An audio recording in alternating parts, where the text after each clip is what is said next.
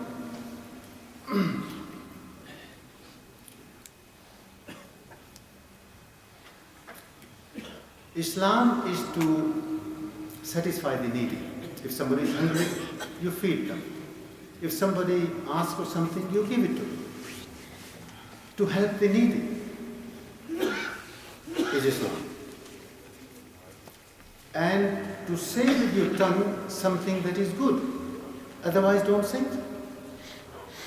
You know what I find? Believe me, I find it again and again. Do you know what's the most difficult thing in this world for a man? Do you know what it is? I experience this every day, honestly, even myself. I'm no expert. But it's a reminder for myself also. Do you know the most difficult thing for a human being in this world? Is to exercise silence. To exercise silence, to be quiet, not to say those things which you shouldn't be saying. You know, often by saying certain things, we add fuel to fire. We do. But if we just kept quiet, the matters would just die down.